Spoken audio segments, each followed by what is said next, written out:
Êtes-vous émotionnellement disponible? Acceptez-vous facilement vos émotions? Leur donnez-vous une place pour s'exprimer? Prenez-vous soin de vos émotions? Toutes les rencontres désagréables qui nous ont traversées reflétaient à un moment notre état émotionnel inconscient. Ces émotions sont devenues une énergie, puis une vibration qui a attiré ces rencontres et ces relations. Aussi, être émotionnellement disponible commence en l'étant avec soi-même. Ce point est très important, tout particulièrement pour les femmes. Nous sommes des êtres émotionnels. C'est par là que passe la polarité féminine d'une personne. Bonjour à vous qui m'écoutez aujourd'hui, je suis Anne Gohagbe.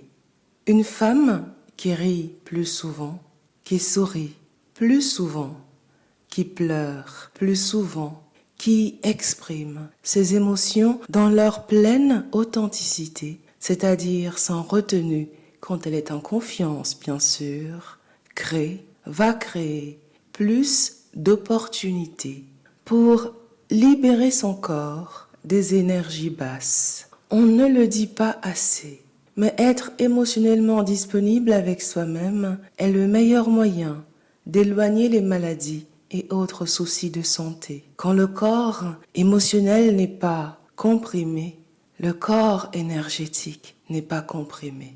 Et quand en plus, le corps mental n'est pas comprimé par la peur qui englobe toutes les autres formes d'émotions basses, le corps physique ne peut qu'être vivant et pleinement un allié. Je veux par là dire que le corps a de l'espace intérieur pour se souvenir du futur. Une maladie est toujours un mal qui dit quelque chose, qui raconte là où le corps n'est pas ou n'est plus à l'aise. Être émotionnellement disponible montre quelque part qu'on se sent en sécurité avec soi-même et par extension avec l'autre. On sait être présent à soi-même, à ses besoins intérieurs, on sait tourner son attention vers soi-même, on est capable d'introspection et de vulnérabilité.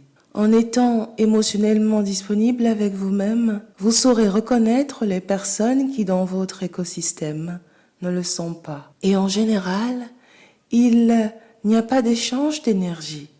Une personne a donné son énergie qu'elle avait et se sent vidée. L'autre personne n'a rien donné. C'est un taker, un preneur. Être émotionnellement disponible peut commencer par ces simples questions. Quelles sont les peurs ou inquiétudes qui m'ont traversé cette semaine?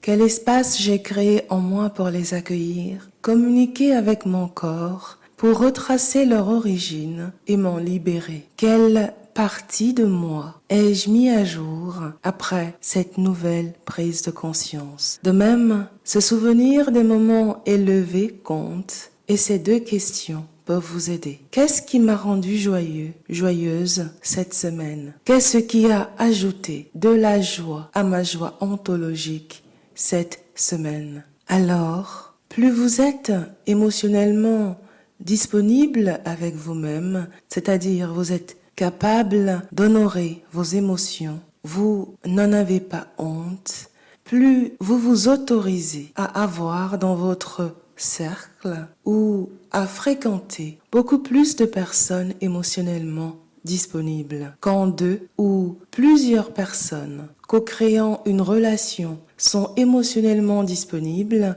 cela aide à faire remonter en chacun sa sécurité ontologique. Cela aide à créer ou à consolider un style d'attachement sécure chez tout le monde. Même 10 minutes par jour sont un bon début pour passer du temps avec vous-même, tomber les masques et écouter comment vous vous sentez vraiment. Parce que dans cette vie, la personne avec laquelle vous passez le plus de temps est vous-même. Être émotionnellement disponible, c'est vous voir, c'est être vu par vous, c'est vous aimer, de sorte que l'amour des autres puisse se poser sur votre plein d'amour visible ou en devenir. Chaque fois que nous sommes émotionnellement disponibles avec nous-mêmes, nous traçons de nouvelles limites qui impacteront nos relations. Ce podcast touche à sa fin. Merci beaucoup pour votre attention. À bientôt.